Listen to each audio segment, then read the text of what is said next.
Hello everyone. यहाँ पे मैंने सेंटेंसेस लिखे हैं, चलिए इन्हें हम देखते हैं सेंटेंसेस क्या हैं। John is a brave man. John एक बहादुर आदमी है। ठीक है, मैंने एक सिंपल सा सेंटेंस बोल दिया। मैं इसको एक और तरीके से बोल सकती हूँ, John fought like a lion in the battle. यानी कि जॉन ने लायन की तरह बैटल में लड़ाई की। यहाँ पे भी मैं जॉन की बहादुरी दिखा रही हूँ और यहाँ पे भी मैं उसको डायरेक्ट क्या बोल रही हूँ, ब्रेव बोल रही हूँ। लेकिन इन दोनों सेंटेंस में ये डिफरेंस आता है कि ये जो सेंटेंस है, John fought like a lion in the battle, इससे हमारा ये सेंटेंस ज़्यादा डेकोरेटिव, फिगरेटिव या ब्यूटीफुल, अट्रैक्टिव बन जाता है। ये बहुत ही अच्छा, ये जो है इसका एक इंप्रेशन अलग ही पड़ता है। इसको हम डेकोरेटेड वे में पेश कर रहे हैं, डेकोरेटेड वे में प्रेजेंट कर रहे हैं इस सेंटेंस को। करेक्ट। और ये एक सिंपल सा सेंटेंस हो गया। तो जब पोएट पोयम में ऐसी लैंग्वेज, ऐसे पार्ट्स का, ऐसी चीज़ों का यूज़ करता है जिसकी वजह से जो सेंटेंस है वो ज़्यादा डेकोरेटिव, ब्यूटीफुल या ज़्यादा अट्रैक्टिव बन जाती हैं, उन्हें हम कहते हैं फिगर्स ऑफ स्पीच। एक और एग्जाम्पल देखते हैं। She has a heart of gold. She has a heart of gold. Heart of gold का मतलब होता है बहुत ही काइंड, यानी बहुत ही जनरस या काइंड होना। तो यहाँ पे मैं ऐसा भी कह सकती थी, शी इज़ वेरी काइंड। मैं सिंपल सेंटेंस यूज़ कर सकती थी, लेकिन मैंने यहाँ क्या कहा, she has a heart of gold. इसका मतलब ये नहीं कि उसका दिल सोने का बना हुआ, उसका दिल भी हमारे यानी ह्यूमन बीइंग जैसा ही है, मगर यहाँ पे हार्ट ऑफ गोल्ड जो ये फ्रेज़ है, इसको यूज़ करके इस सेंटेंस को ज़्यादा डेकोरेटिव वे में पेश किया जा रहा है, अट्रैक्टिव वे में पेश किया जा रहा है। तो इसे ही हम कहते हैं फिगर्स ऑफ स्पीच। तो आज हम पढ़ने वाले हैं फिगर्स ऑफ स्पीच के बारे में। एक इंपॉर्टेंट चीज़ और, फिगर्स ऑफ स्पीच का यूज़ जो है वो मोस्टली किया जाता है पोएम लिखने के लिए। प्रोज में जो भी सेंटेंसेस बनते हैं वो किसी ना किसी पार्ट्स ऑफ स्पीच का हिस्सा होते हैं। या तो वो नाउन होते हैं, या फिर प्रोनाउन होते हैं, एडजेक्टिव होते हैं, एडवर्ब होते हैं, वर्ब होते हैं। मगर पोएम में जो चीज़ें होती हैं, जो सेंटेंसेस होते हैं, वो कहीं ना कहीं हमें फिगर्स ऑफ स्पीच दिखाते हैं। पोएम रिलेटेड है फिगर्स ऑफ स्पीच से, और प्रोज या फिर जिसे हम लेसन बोल सकते हैं वो रिलेटेड है पार्ट्स ऑफ स्पीच से। अब फिगर्स ऑफ स्पीच कौन कौन से हैं, कितने हैं, उन्हें हम आज की इस वीडियो में समझने वाले हैं। पहले देखते हैं इसका डेफिनेशन। वर्ड्स और phrases that makes our language beautiful, effective, impressive is known as figures of speech. ऐसे वर्ड्स या फ्रेजेस, जैसे यहाँ पे हार्ट ऑफ गोल्ड लिखा हुआ था, ये एक फ्रेज है, मतलब सोने का दिल होना, यानी बहुत ही काइंड होना, बहुत ही जनरस होना, बहुत रहमदिल होना। तो यहाँ पे ये फ्रेज का यूज़ करके इस सेंटेंस को ज़्यादा अट्रैक्टिव, ब्यूटीफुल और इम्प्रेसिव बनाया गया। तो ये हो गया हमारा फिगर्स ऑफ स्पीच। अब फिगर्स ऑफ स्पीच कौन कौन से हैं, इसे हम कंपैरिजन के थ्रू समझेंगे। So let's talk about first figures of speech, that is simile. When the direct comparison is made between two different objects, it's known as simile. देखिए, they'll fight like cats and dogs. हम कई बार ऐसे कहते हैं कि अरे वो लोग तो ऐसे लड़ाई करते, कुत्ते बिल्लियों की तरह लड़ाई करते हैं। तो यहाँ पे दे मतलब वो लोग, इन लोगों का कंपैरिजन किससे किया जा रहा है, कैट्स एंड डॉग्स से। कैट एंड डॉग से किसका कंपैरिजन हो रहा है, उन लोगों का। They fight like a cat and dogs. तो यहाँ पे कैट डॉग ये दो डिफरेंट चीज़ें हो गई, इनका कंपैरिजन इंसानों के साथ यानी दे, उनके साथ किया जा रहा है। तो यहाँ पे कंपैरिजन करने के लिए कौन सा वर्ड यूज़ हुआ है, लाइक। दे फाइट लाइक, वो कुत्ते बिल्लियों की जैसे लड़ाई करते हैं, कुत्ते बिल्लियों की तरह लड़ाई करते हैं। तो ये हो गया हमारा सिमिले। सिमिले में कभी भी लाइक या एज वर्ड का यूज होता है कंपैरिजन करने के लिए। सिमिले में डायरेक्ट कंपैरिजन किया जाता है। एक और एग्जांपल देखते हैं। She is as precious as gold, मतलब वो सोने की तरह कीमती है। तो यहाँ पे कंपैरिजन करने के लिए एज वर्ड का यूज हुआ है। तो कभी भी अगर हमें लाइक या एज वर्ड दिखाई दे तो वो होते हैं हमारे सिमिली। हम दो डिफरेंट ऑब्जेक्ट्स को लाइक या एज यूज़ करके कंपेयर करते हैं। तो यहाँ पे उसकी कीमत दिखाने के लिए she is precious as gold, gold एक चीज़ है और वो एक लड़की के बारे में बात हो रही है, तो उन दोनों का कंपैरिजन किया जा रहा है कि वो सोने की तरह कीमती है। ठीक है, तो यहाँ पे इस कंपैरिजन को डायरेक्ट कंपैरिजन कहते हैं और ये है हमारा सिमिली। एक और एग्जाम्पल जो मैंने पहले ही बताया, John fought like a lion in the battle. John ने एक शेर की तरह लड़ाई की उस बैटल में, उस वॉर में या उस जंग में। ठीक है, तो यहाँ पे जो जॉन है ये एक पर्सन है और लायन जो है ये एक डिफरेंट चीज़ है, एक एनिमल है। तो जॉन का और लायन का कंपैरिजन किया जा रहा है उसकी ब्रेवरी को दिखाने के लिए कि वो कितना बहादुर है। तो यहाँ पे जो ये कंपैरिजन हो रहा है उसके लिए लाइक वर्ड भी यूज़ हुआ है। John fought like a lion, शेर की तरह लड़ाई की। तो शेर और जॉन के कंपैरिजन किया जा रहा है लाइक लगाकर, तो इसे हम कहेंगे सिमिली। क्लियर है? Very simple. अब सिमिली के जैसा ही आता है हमारा सेकंड मेटाफर। अब ये मेटाफर क्या है ये देख लेते हैं हम। ये होता है इनडायरेक्ट कंपैरिजन, सिमिली होता है डायरेक्ट कंपैरिजन, ये होता है हमारा इनडायरेक्ट कंपैरिजन। इसमें कभी भी लाइक या फिर एज वर्ड का यूज़ नहीं होता, इसमें लाइक और एज का यूज़ नहीं होता है। एग्जाम्पल देखते हैं, that life is a gift, मतलब जो ज़िंदगी ये एक गिफ्ट है। हमने ऐसा नहीं कहा कि that life is like a gift, मतलब गिफ्ट की तरह है ज़िंदगी, ऐसा नहीं कहा है, बल्कि हमने डायरेक्ट लाइफ को गिफ्ट बना दिया। लाइफ इज़ अ गिफ्ट, तो ये हो गया हमारा मेटाफर। फिर यही चीज़ को हम अगर मेटाफर में लिखने जाएंगे, John fought like a lion in the battle, इसको अगर हम मेटाफर के हिसाब से बोलेंगे, मेटाफर बनाकर कहेंगे, तो कैसे कहेंगे? John was a lion in the battle, मतलब जॉन तो शेर था बैटल में। तो यहाँ हम शेर की तरह नहीं बोल रहे, डायरेक्ट उसको शेर बना दिया, हमने डायरेक्ट उसे शेर कह दिया। तो यहाँ पे ये हमारा कहलाएगा इनडायरेक्ट कंपैरिजन, जिसमें हम लाइक और एज का यूज़ नहीं करते, उस चीज़ को डायरेक्टली बोल देते हैं। लेकिन कंफ्यूज नहीं होना है, डायरेक्ट यहाँ लिखा हुआ है और मैं यहाँ डायरेक्ट वर्ड बोल रही हूँ, क्योंकि यहाँ पे जो है वो लाइक या एज का यूज़ नहीं हुआ है। तो ये है इनडायरेक्ट कंपैरिजन मेटाफर, और सिमिली हमारा डायरेक्ट कंपैरिजन। चलिए हम एक डेली लाइफ एग्जांपल्स भी देखते हैं। अगर मान लीजिए आपने आउट ऑफ स्कोर किए, तो कोई आपको अप्रिशिएट करेगा, वो कह सकता है he is very intelligent like Einstein. ये आइंस्टाइन की तरह, जो कि इंटेलिजेंट साइंटिस्ट माना जाता है आइंस्टाइन को, उसकी तरह क्या है, बहुत ही इंटेलिजेंट है। तो यहाँ पे मैं क्या बोल रही हूँ, he is intelligent like Einstein. ठीक है, तो यहाँ पे लाइक वर्ड यूज़ किया और आइंस्टाइन का और आपका कंपैरिजन किया, तो ये हो गया हमारा सिमिली। मगर मैं ऐसा बोलूँ ही इज़ आइंस्टाइन, मतलब ये तो साइंटिस्ट है, ये तो आइंस्टाइन है, तो यहाँ पे मैं क्या कर रही हूँ, डायरेक्ट मैंने लाइक का नहीं यूज़ किया, बल्कि उसको कह दिया कि ये आइंस्टाइन है। तो ये बन गया हमारा मेटाफर। नेक्स्ट हमारा फिगर्स ऑफ स्पीच है एलिट्रेशन।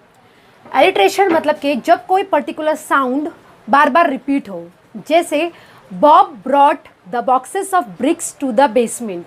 यहाँ पर बी का जो साउंड है वो रिपीट हो रहा है, बी का साउंड बार बार आ रहा है, तो ये होगा हमारा alliteration. Bob brought the boxes of bricks to the basement. तो यहाँ पे जो ये बी का साउंड है, लेटर बी, ये बार बार रिपीट होने की वजह से ये बन गया हमारा एलिट्रेशन। अब एलिट्रेशन या फिर कोई भी फिगर्स ऑफ स्पीच का यूज़ पोएट इसलिए करता है ताकि उसकी जो पोएम है वो और ज़्यादा इफेक्टिव लगे, यानी for giving better poetic effect to the poem, writer और poet is using figures of speech. अब एलिट्रेशन के एक और एग्जाम्पल्स जो है वो हम कई बार सुनते हैं टंग ट्विस्टर के रूप में। टंग ट्विस्टर्स जो होते हैं वो भी एक्चुअल में एलिट्रेशंस होते हैं, जैसे कि खड़क सिंह के खड़कने से खड़कती है खिड़कियाँ, खिड़कियों के खड़कने से खड़कता है खड़क सिंह। तो यहाँ पे ख जो साउंड है वो बार बार आ रहा है, इसीलिए हमारा एलिट्रेशन हो जा रहा है। या फिर हम एक और टंग ट्विस्टर जो यूज़ करते हैं कई बार, पके पेड़ पर पका पपीता, पका पेड़ या पका पपीता, पके पेड़ को पकड़े पिंकू, पिंकू पकड़े पका पपीता। तो यहाँ पे जो पीस लेटर है उसका साउंड बार बार आ रहा है, रिपीट हो रहा है, तो ये बन गया हमारा एलिट्रेशन। फिर नेक्स्ट जो आता है वो है हमारा repetition. Hair not later but words और फ्रेजेस आर रिपीटेड। रिपीटेशन में क्या होता है कि वर्ड्स या फिर फ्रेजेस रिपीट होता है, कोई पर्टिकुलर लेटर रिपीट नहीं होता है। जैसे यहाँ पे Bob brought boxes and boxes of BRICS, तो यहाँ पे यहाँ पे ऐसा था कि बी का साउंड बार बार आ रहा था, तो ये एलिट्रेशन था। मगर यहाँ पे 2 बार बॉक्सेस, इस वर्ड का रिपीटेशन हुआ है, बॉक्सेस एंड बॉक्सेस, ये जो बॉक्स है वो 2 बार आ रहा है वर्ड, तो इसीलिए ये बन गया हमारा रिपीटेशन। ये पोएट इसलिए यूज़ कर रहा है इस वर्ड पे एम्फेसिस डालने के लिए, इस पोएट को ज़्यादा स्ट्रेस देने के लिए, इस वर्ड पे ज़्यादा स्ट्रेस देने के लिए boxes and boxes, boxes and boxes, तो यहाँ पे इसको ज़्यादा स्ट्रेस देने के लिए रिपीटेशन का यूज़ किया जा रहा है। Stars are dancing in the sky, leaves sings in a joy. आप कहेंगे मैम आप ये क्या बात कर रहे हैं, कभी आसमान में भी तारे नाचते हैं क्या? नाचता तो इंसान है, मतलब नाचने का काम या गाने का काम तो इंसान का होता है। तो इसे ही हम पर्सोनिफिकेशन कहते हैं, जब किसी ह्यूमन क्वालिटी को नॉन लिविंग थिंग को दे दी जाती है। फॉर एग्जाम्पल मैंने अभी कहा stars are dancing in the sky, stars क्या है, नॉन लिविंग थिंग है, करेक्ट। तो स्टार्स आर डांसिंग, आसमान में जो तारे हैं वो नाच रहे हैं। तो यहाँ नाचने का काम, डांस करने का काम किसका होता है? ह्यूमन बींग्स का होता है। बट मैंने यहाँ पे पोएट जो है वो अपनी पोएट्री को और ज़्यादा अट्रैक्टिव या ब्यूटीफुल बनाने के लिए, उसको ज़्यादा डेकोरेट करने के लिए वो क्या कर रहा है, एक नॉन लिविंग चीज़ को, एक बेजान चीज़ को इंसानों की कोई क्वालिटी दे रहा है, यहाँ डांस करने की क्वालिटी दे रहा है। तो इसे हम कहते हैं पर्सोनिफिकेशन। जैसे the roses were dancing in happiness, मतलब जो रोजेज थे, जो फ्लावर्स थे, वो क्या कर रहे थे? खुशी में नाच रहे थे। तो खुश होना, नाचना, ये सब क्वालिटीज़ किसकी है? डांस करना या हैप्पी होना, these are the emotions of the human beings. मतलब ये चीज़ें क्या है? इंसानों के पास होती हैं। खुश जो इमोशंस होते हैं वो ह्यूमन बींग्स के पास होते हैं। और इसके अलावा नाचने का काम, डांस करने का काम जो होता है, जो डांसिंग होता है वो कौन करता है? एक्शंस कौन कर सकता है? ह्यूमन बीइंग कर सकता है। लेकिन यहाँ पे किसको कहा जा रहा है? रोजेस को, कि रोजेस आर वेयर डांसिंग। तो यहाँ पे ये हो गया हमारा personification. Here an inanimate object, non living object is given human quality, मतलब इंसान की क्वालिटी, जैसे सिंगिंग, डांसिंग। और next figures of speech is hyperbole. इसका प्रोनाउंसिएशन होगा hyperbole. It's an overstatement. Here the sentence is highly exaggerated. Exaggerated का मतलब होता है कि किसी चीज़ को बढ़ा चढ़ाकर पेश करना, बढ़ा चढ़ाकर प्रेजेंट करना। जैसे देखिए एग्जाम्पल यहाँ पे, She cried oceans of tears. वो इतना रोई कि पूरा समुंदर बहा दिया। यहाँ पे ऐसा हो सकता है कि कोई इतना रोए कि समुंदर ही बन जाए, ऐसा तो पॉसिबल नहीं है। यहाँ पे एग्जैजुरेट किया जा रहा है सिचुएशन को, तो इसे कहते हैं हम हाइपरबली। एक और एग्जाम्पल देखते हैं। I saw millions of stars in the sky. मैंने आसमान पे मिलियंस स्टार्स देखे। हम काउंटिंग नहीं कर सकते, तो हम कैसे कह सकते हैं कि आसमान में मिलियन स्टार्स हैं? यहाँ पे हम सिचुएशन को एग्जैजुरेट कर रहे हैं, यानी कि बढ़ा चढ़ाकर पेश कर रहे हैं, बढ़ा चढ़ाकर प्रेजेंट कर रहे हैं। जैसे एक और एग्जाम्पल देखते हैं। दो फ्रेंड्स बहुत दिनों के बाद मिल रहे हैं। एक उनमें से बोलेगा, it's been ages since I saw you last time. तुम्हें मिले तो ज़माना बीत गया। क्या सचमुच में ऐसा हुआ? वो शायद कुछ महीनों या कुछ सालों में ना मिलोगे, बट यहाँ पे क्या यूज़ कर रहे हैं? एजेस, मतलब ज़माना, मतलब सदियाँ बीत गई। तुम्हें मिले हुए तो मुझे सदियाँ या फिर ज़माना बीत गया। तो यहाँ पे भी इस सिचुएशन को क्या किया जा रहा है? एग्जैजुरेट किया जा रहा है। तो इस तरह से हम किसी सिचुएशन को एग्जैजुरेट करके बोलते हैं, उसे हम कहते हैं हाइपरबली। कई बार पोएट जो है वो अपनी पोएम को और इफ़ेक्टिव और ब्यूटीफुल बनाने के लिए हाइपरबली का यूज़ करते हैं। हाइपरबली का यूज़ तो हम अपने डेली लाइफ में भी करते हैं। जैसे कि अभी मान लीजिए आपसे कुछ मिस्टेक हो गई, तो कई बार आप अपने फ्रेंड को बोलते हैं, oh my God, my mother will kill me when she comes home. वो घर पे आएगी तो मुझे मार देंगी। क्या सचमुच में वो हमें मारने वाली हैं? क्या सचमुच में हमें मार देंगी वो? It's not possible. It's just a exaggeration of the situation. इसको बढ़ा चढ़ा कर बताया जा रहा है, तो इसे हम कहेंगे हाइपरबली। इवन हम अपने सेंटेंसेस में भी कई बार हाइपरबली का यूज़ करते हैं, कोई चीज़ को बढ़ा चढ़ा कर बताते हैं। नेक्स्ट हमारा फिगर ऑफ स्पीच है क्लाइमेक्स और एंटी क्लाइमेक्स। क्लाइमेक्स वर्ड आपने पहले भी सुना होगा मूवीज़ देखते वक्त, मतलब एक हाईएस्ट टर्निंग पॉइंट में। लेकिन वो मूवी वाला क्लाइमेक्स नहीं है। ये क्लाइमेक्स जो फिगर्स ऑफ स्पीच में यूज़ होता है, यहाँ पर जो आइडियाज़ होते हैं वो एक इंक्रीजिंग ऑर्डर में रखे जाते हैं। आइडियाज़ को इंक्रीजिंग ऑर्डर में, जैसे मान लीजिए हम जब एक सीढ़ी चढ़ते हैं तो यहाँ पे हम क्या करते हैं? एक ऑर्डर, इंक्रीजिंग ऑर्डर में जाते हैं। पहले नंबर 1 2 3 4, तो हम क्या कर रहे हैं? स्टेप्स को चढ़ रहे हैं 1 by 1। ठीक है, तो ये हो गया हमारा इंक्रीजिंग ऑर्डर। तो पोएट भी जो है वो क्लाइमेक्स का यूज़ करता है अपनी पोएट्री को इफेक्टिव बनाने के लिए या ब्यूटीफुल बनाने के लिए। जैसे he worked for days, months and years on this project. यहाँ पे 3 आइडियाज़, 3 चीज़ें, डेज, मंथ्स और ईयर, ये कौन से ऑर्डर में है? एक असेंडिंग, इंक्रीजिंग ऑर्डर में है। ठीक है, मतलब पहले डे आता है, डेज आते हैं, डेज से क्या बनता है? वीक्स बनता है, वीक्स से मंथ बनता है, मंथ से ईयर बनता है। तो यहाँ पे ये जो ऑर्डर है वो कैसा है? इंक्रीजिंग ऑर्डर है। तो ये हो गया हमारा क्लाइमेक्स। तो यहाँ पे ये जो पोएट है वो सिंपली ये भी कह सकता था, he was very hard working, या फिर he was working very hard on this project. वो इस तरह से भी कह सकता था सिंपल सेंटेंस में। बट यहाँ पे इसको और ज़्यादा एम्फेसिस देने के लिए, मेहनत पे ज़्यादा जोर डालने के लिए, स्ट्रेस डालने के लिए क्या बोल रहा है पोएट यहाँ पे? He worked for days, for months, years on this project. उसने कई दिनों, कई महीनों, कई सालों तक इस प्रोजेक्ट पे काम किया। हार्ड वर्किंग को दिखाने के लिए वो इस तरह से वर्ड्स और आइडियाज़ को यूज़ कर रहा है। नेक्स्ट देखते हैं, इसका बिल्कुल अपोजिट होता है एंटी क्लाइमेक्स। क्लाइमेक्स का अपोजिट क्या होता है? Anti climax. एंटी क्लाइमेक्स इसका बिल्कुल उल्टा होता है। यहाँ पे डिक्रीजिंग ऑर्डर में चीज़ें होती है, मतलब जब हम सीढ़ी से नीचे उतरते हैं, मतलब डिक्रीजिंग ऑर्डर यानी नीचे की तरफ आते हुए, ठीक है। यहाँ पे हम सीढ़ी चढ़ रहे थे, यहाँ पे हम सीढ़ी उतर रहे हैं, यानी उल्टा बता रहे हैं।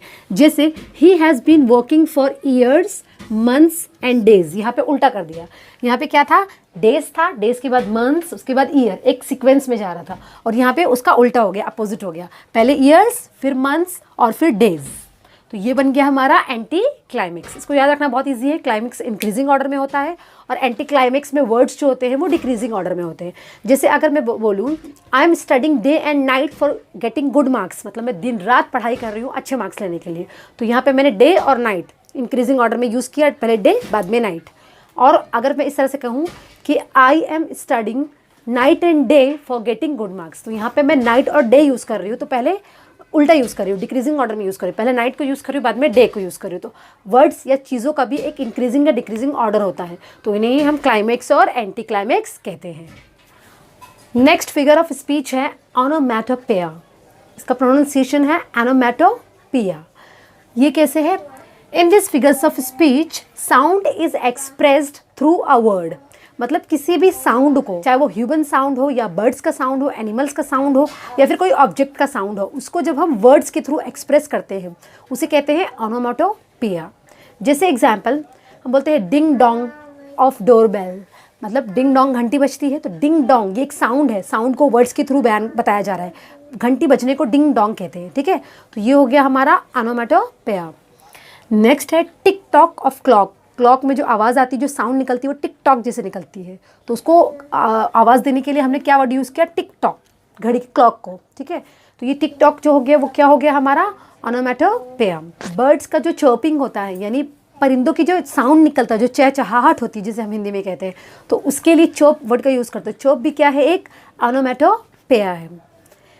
वैसे ही डिंग डोंग, टिक टॉक, तो ये सब वर्ड्स है, ये सब साउंड के लिए वर्ड्स है, डिफरेंट साउंड्स है। जैसे अगर कैट का साउंड बोलूँ तो बोलेंगे म्यू म्यू, तो ये जो म्यू म्यू वर्ड होगा ये होगा ऑनोमैटोपोइया। तो पोएट कई बार साउंड को प्रेजेंट करने के लिए, साउंड को दिखाने के लिए, साउंड को एक्सप्रेस करने के लिए वर्ड्स का यूज़ करते हैं, ऑनोमैटोपोइया का यूज़ करते हैं। हमारा नेक्स्ट फिगर्स ऑफ स्पीच जो मोस्ट इम्पॉर्टेंट है वो है एंटीथेसिस। एंटीथेसिस का मतलब होता है जब हम अपने सेंटेंस में दो अपोजिट वर्ड्स या अपोजिट सेंटिमेंट्स या आइडियाज़ का यूज़ करते हैं। जैसे example, the doctor is cruel but the nurse is kind, तो यहाँ पे दो वर्ड्स क्रूअल और काइंड एक दूसरे के अपोजिट है। क्रूअल का मतलब होता है बहुत ही जालिम है, और काइंड मतलब बहुत ही रहमदिल है, ठीक है। तो यहाँ पे क्रूअल और काइंड एक दूसरे के अपोजिट हैं, और ये एक ही सेंटेंस में दोनों का यूज़ हो गया है, दो चीज़ का कंपैरिजन दिखाने के लिए। The doctor is cruel but the nurse is kind, तो इस तरह से ये बन गया हमारा एंटीथेसिस। जैसे एक और अगर मैं शायरी कहूँ तो है, सुबह होती है शाम होती है उम्र यूं ही तमाम होती है। तो सुबह और शाम, मॉर्निंग एंड नाइट, एक दूसरे के क्या है? ये लोग अपोजिट हैं, तो ये बन गए हमारे एंटीथेसिस। एंटीथेसिस का एक और एग्जाम्पल हम इस तरह से दे सकते हैं, patience is bitter but it has a sweet fruit. मतलब कि पेशेंस रखना यानी सब्र करना या धैर्य रखना, ये क्या है? एक बहुत ही डिफ़िकल्ट चीज़ है, मगर उसका जो फल होता है वो मीठा होता है। सब्र का फल मीठा होता है, सुना होगा आप लोगों ने।